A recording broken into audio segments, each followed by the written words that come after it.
Bismillahirrahmanirrahim. Anak-anak kelas 3, kita bertemu kembali di pertemuan kedua, yaitu pelajaran sejarah kebudayaan Islam mengenai indahnya Islam Nusantara. Bab 1 ini akan terbagi menjadi 4 kelompok. Yang pertama, kita akan membahas mengenai sejarah masuknya Islam di Nusantara, lalu bukti adanya Islam di Nusantara. Yang ketiga, penyebab mudah berkembangnya Islam Nusantara, dan yang keempat adalah alur perjalanan para pedagang Arab di Indonesia. Kita akan membahas yang pertama, yaitu sejarah masuknya Islam di Nusantara. Sejarah masuknya Islam di Nusantara tidak terlepas dari pekerjaan atau mata pencaharian nenek moyang Indonesia, yaitu seorang pelaut. Ada lagunya ya, nenek moyangku seorang pelaut. Nah, silahkan teruskan ke sananya. Nah, sejarah masuknya Islam di Indonesia tidak terlepas dari pekerjaan nenek moyang kita yang seorang saudagar. Mereka rela mengarungi luasnya samudra, luasnya lautan untuk menjajakan barangnya ke luar negara. Nah, akhirnya para pedagang itu sampailah di Indonesia. Ada yang memang tujuan mereka berdagang, ada yang tujuan mereka memang ingin menyebarkan agama Islam. Di bawah ini adalah sejarah dan bukti masuknya Islam di Nusantara. Ada beberapa bukti yang menyatakan ternyata Islam sampai di Indonesia ini berdasarkan peninggalan atau bukti yang tertera. Contoh, yang gambar A adalah adanya makam panjang milik Fatimah binti Maimun. Nomor 2, ini adalah tulisan Arab. Dan yang ketiga adalah pendapat dari Marco Polo. Dan yang keempat, Snokugronje. Siapakah Marco Polo dan siapakah Snokugronje kita akan pelajari di pertemuan yang akan datang. Sekarang kita akan membahas sejarah dan bukti masuknya Islam Nusantara. 1. Sejarah Islam di Nusantara. Ini ada beberapa pendapat. Ada yang berpendapat katanya Islam masuk ke Indonesia ini abad ke-7 Masehi atau abad 1 Hijriah. Ada juga yang berpendapat bahwa Islam masuk ke Indonesia ini awal abad ke-11 Masehi. Ada juga yang berpendapat Islam masuk ke Indonesia ini adalah abad ke-13 Masehi. Berikut kita paparkan satu per satu. Nomor 1, sejarah Islam di Indonesia atau di Nusantara ini ternyata pada awal abad ke-7 atau abad ke-1 Hijriah. Jadi intinya Nabi Muhammad masih ada, Islam disebarkan atau Islam sudah mulai ada di Indonesia.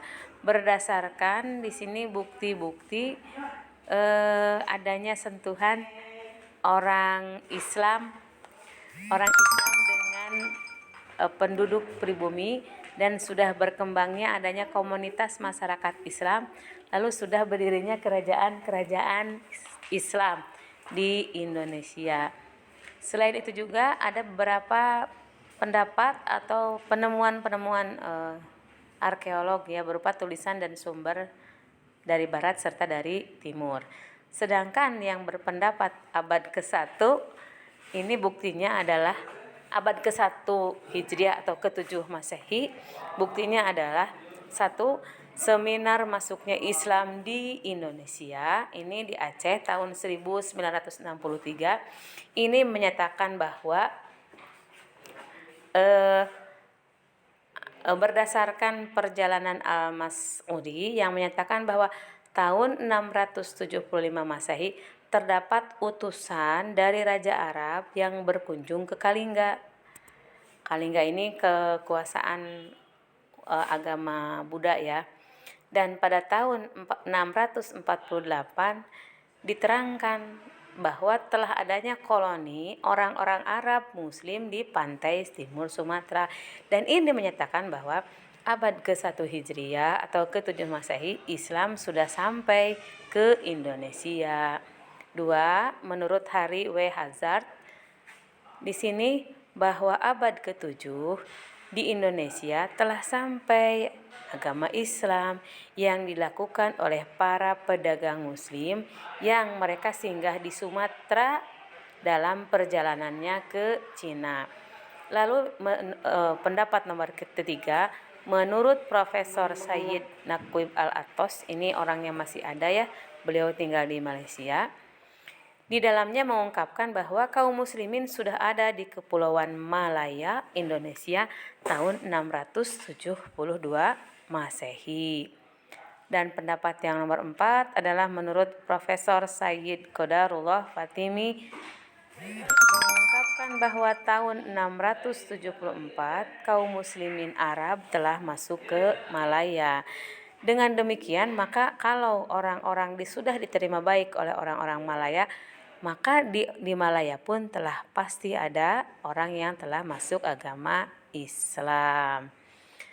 Nah, sumber-sumber ini menyatakan bahwa Islam sudah masuk ke Indonesia abad ke-7 Masehi atau 1 Hijriah atau tahun 700-an, dan ini dilakukan oleh orang Arab asli yang bertindak sebagai mubalik dan mereka juga sebagai pedagang. Sekarang kita akan membahas Islam masuk ke Indonesia abad ke-11 Masehi. Satu-satunya sumber adalah ditemukannya makam panjang di daerah Leran Manyar Gresik, yaitu makam Fatimah binti Maimun dan rombongannya. Dan pada makam Fatimah binti Maimun terdapat prasasti huruf Arab Riq'ah yang berangkat tahun 1082, dan ini adalah satu-satunya bukti bahwa Islam masuk ke Indonesia abad ke-11. Nomor C, Islam masuk ke Indonesia abad ke-13. Apa buktinya?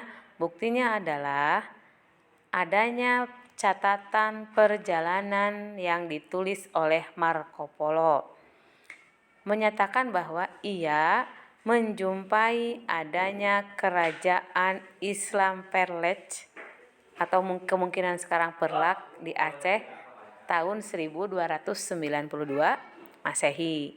Lalu ada juga yang berpendapat yang lain yang sama dengan Marco Polo, yaitu Snouk Hugronje. Dia menyimpulkan bahwa Islam masuk ke Indonesia itu abad ke-13 berdasarkan adanya bukti-bukti kerajaan Islam di kawasan Indonesia. Nah, kita ulangi di sini ya. Jadi ada beberapa teori yang menyatakan kapan Islam masuk ke Indonesia. Ada yang menyatakan abad ke-7 Masehi atau awal abad ke-1 Hijriah berdasarkan buktinya. Lalu ada yang berkata bahwa Islam masuk ke Indonesia abad ke-11. Lalu ada yang menyatakan bahwa Islam masuk ke Indonesia ini abad ke-13 berdasarkan bukti-buktinya yang konkret. Nah, setelah disimpulkan, akhirnya dari beberapa pendapat itu mana yang benar? Nah, akhirnya dari hasil seminar tentang masuknya Islam ke Indonesia tahun 1963 yang diselenggarakan di Medan, akhirnya para ahli berpendapat bahwa Islam masuk ke Indonesia langsung dari tanah Arab dan disebarkan oleh saudagar atau pedagang Arab yang bertindak sebagai mubalig, tepatnya pada tahun 1 Hijriah atau 7 Masehi. Itu barangkali pelajaran yang bisa Ibu sampaikan untuk kesempatan kali ini. Tugasnya yaitu mencatat apa yang Ibu terangkan kali ini. Mudah-mudahan kita bisa sesegera mungkin berjumpa atau belajar tatap muka. Akhiri dengan doa, alhamdulillahirabbil alamin.